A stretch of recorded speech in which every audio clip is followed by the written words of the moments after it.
व्यवसाय अध्ययन में आज हम लोग अध्याय 8 नियंत्रण का अध्ययन करेंगे और इसके अंतर्गत इसकी अवधारणा, अर्थ, परिभाषा और इसके महत्व को हम लोग देखेंगे। तो नियंत्रण जो है वो प्रबंध का सबसे अंतिम कार्य होता है, आखिरी कार्य होता है। शुरू में ही देखा था हमने कि पहला कार्य होता है नियोजन, फिर संगठन, फिर नियुक्तिकरण, फिर निर्देशन और ये कार्य है नियंत्रण। और ये अंतिम है इसलिए इसका महत्व कम हो जाता है, ऐसा नहीं है। इसका महत्व सबसे ज़्यादा होता है क्योंकि नियंत्रण के बिना किसी भी प्रबंध की स्थिति जो है एक गेंद के जैसे होती है। जैसे एक गेंद का कोई नियंत्रण नहीं होता, जिधर ढाल मिलता है उधर चली जाती है। ठीक उसी प्रकार यदि नियंत्रण न हो तो जो कार्य हैं वो किस दिशा में जाएंगे ये कहा नहीं जा सकता। तो इसीलिए और यदि प्रबंध की नवीन तकनीक और उत्पादन के तरीकों की जानकारी कर्मचारी को न रहे तो वो लक्ष्य की प्राप्ति करने में असफल हो जाते हैं। तो इसीलिए ये उत्पादन से प्रत्यक्ष रूप से संबंधित नहीं है नियंत्रण, फिर भी ये प्रबंध का एक महत्वपूर्ण औजार है, महत्वपूर्ण प्रक्रिया है। नियंत्रण के अंतर्गत अधीनस्थों के कार्यों को मापा जाता है कि वे निर्धारित लक्ष्यों के अनुसार काम कर रहे हैं कि नहीं कर रहे हैं, निर्धारित विधि के अनुसार कार्य कर रहे हैं कि नहीं कर रहे हैं। और इसीलिए प्रबंध के प्रत्येक स्तर, हम लोग 3 स्तर देखे हैं, उच्च स्तर, मध्यम स्तर और निम्न स्तर। तीनों स्तरों पर नियंत्रण की आवश्यकता होती है। स्कूल का भी एक उदाहरण ले लें आप लोग। यदि कक्षा में शिक्षक न हो तो वहाँ पे क्या स्थिति होती है आप लोग जानते हैं। यदि प्राचार्य न हो तो पूरे स्कूल की क्या स्थिति होती है ये भी आप लोग जानते हैं। जब प्राचार्य का कड़ा नियंत्रण रहता है तभी स्कूल में अच्छी पढ़ाई हो पाती है। तो इस प्रकार से नियंत्रण का भी बहुत बड़ा महत्व है प्रबंध में। इसके अर्थ को देखते हैं कि कुछ लोग ये सोचते हैं, अर्थात संकुचित अर्थ में, कि नियंत्रण का अर्थ है अंकुश लगाना या कार्यों में अनावश्यक हस्तक्षेप करना है। और कुछ लोग सिर्फ इसको आदेश देना और अपनी प्रभुता को बनाए रखना यहाँ तक सीमित रखते हैं। परंतु हम लोग जब विस्तृत अर्थ में नियंत्रण को देखते हैं तो ये सुधारात्मक होता है और नियंत्रण का आशय होता है कि पूर्व निर्धारित लक्ष्य और उद्देश्यों के अनुसार कार्य संपादित हो रहा है या नहीं हो रहा है इसको देखना, और यदि नहीं हो रहा है तो उसके कारणों को पता लगाना, बाधाओं को पता लगाना और उनको दूर करना, ये नियंत्रण कहलाता है। नियंत्रण के अंतर्गत आवश्यकता अनुसार माल क्रय करना, आवश्यकता अनुसार ही भंडारण करना, वेतन, मजदूरी, उपयोगिता व उत्पादकता के अनुकूल देना, श्रमिकों व कर्मचारियों से निर्धारित मापदंड के अनुसार कार्य लेना, ये सब बातें नियंत्रण के अंतर्गत आती है। तो स्पष्ट मतलब है कि नियंत्रण का मतलब केवल आदेश देना, प्रतिबंध लगाना या डर दिखाना नहीं है, परंतु पूर्व नियोजित योजना के अनुसार कार्य हो रहा है कि नहीं हो रहा है इसको देखना है। हो रहा है तो बहुत अच्छी बात है, और नहीं हो रहा है तो उसकी जांच पड़ताल करना और उसको सही करने के लिए उचित मार्गदर्शन प्रदान करना, ये नियंत्रण का अर्थ है। इसकी परिभाषा में हम लोग एक देखेंगे, EFL ब्रेच के अनुसार योजनाओं में पूर्व निर्धारित प्रमाप पर पहुंचने के लिए पर्याप्त प्रगति एवं संतोषजनक निष्पादन को सुनिश्चित करने के लिए वर्तमान निष्पादन से मिलान करना ही नियंत्रण कहलाता है।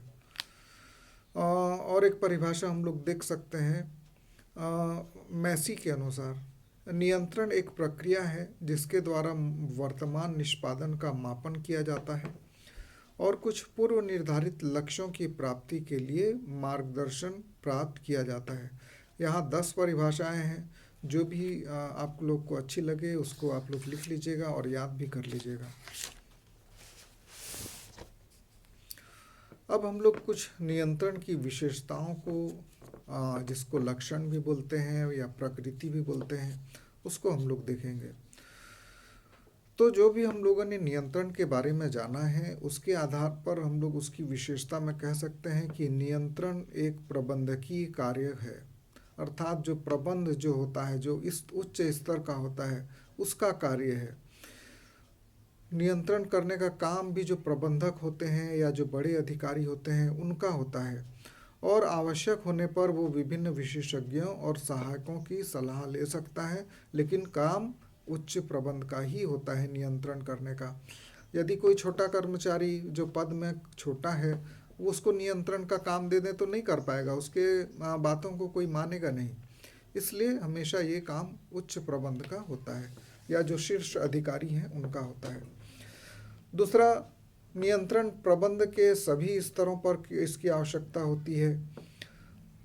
तो हम लोग जानते हैं प्रबंध के 3 स्तर होते हैं, उच्च स्तर, मध्यम और निम्न स्तर, और हर स्तर पर नियंत्रण की आवश्यकता पड़ती है। उच्च स्तर पर जो मुख्य प्रबंधक हैं वो नियंत्रण का काम करते हैं, तो निम्न स्तर पर फोरमैन होते हैं। तीसरा, नियंत्रण एक सतत प्रक्रिया है, अर्थात लगातार गतिमान है, लगातार चलती रहती है, और नियंत्रण के द्वारा ही विभिन्न योजनाओं, उद्देश्यों पर लगातार नज़र रखने की आवश्यकता होती है ताकि कार्य योजनाओं के अनुरूप होता रहे।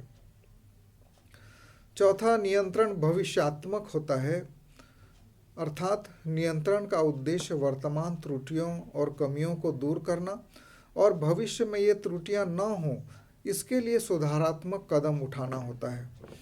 अर्थात भूतकाल में या पहले जो त्रुटियां हो गई हैं उनका परीक्षण किया जाता है और इस बात का ध्यान रखा जाता है कि उन गलतियों की पुनरावृत्ति न हो। पांचवी विशेषता है प्रारंभ और अंत में सहायक।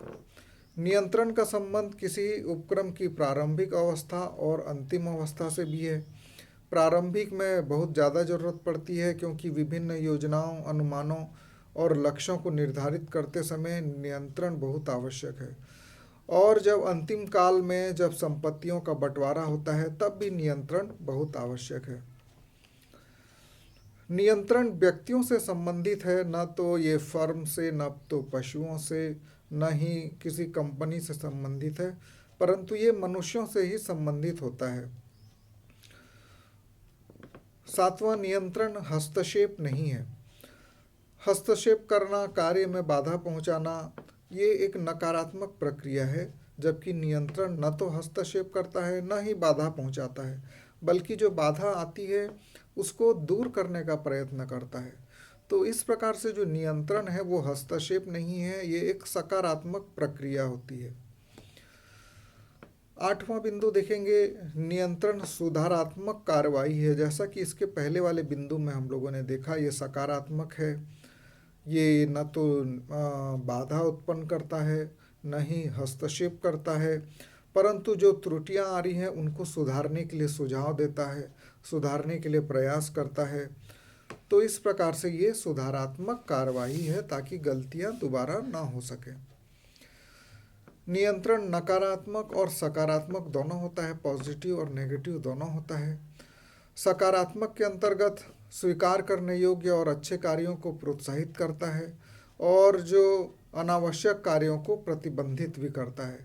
तो इस प्रकार से इसको नकारात्मक और सकारात्मक दोनों होता है। 10वां, नियंत्रण अधिकारों का हनन नहीं है, ये कहा गया है। इससे किसी के अधिकारों का हनन नहीं होता, किंतु अधीनस्थों के अधिकारों का सही उपयोग कैसे किया जाए इसके बारे में नियंत्रण में बताया जाता है।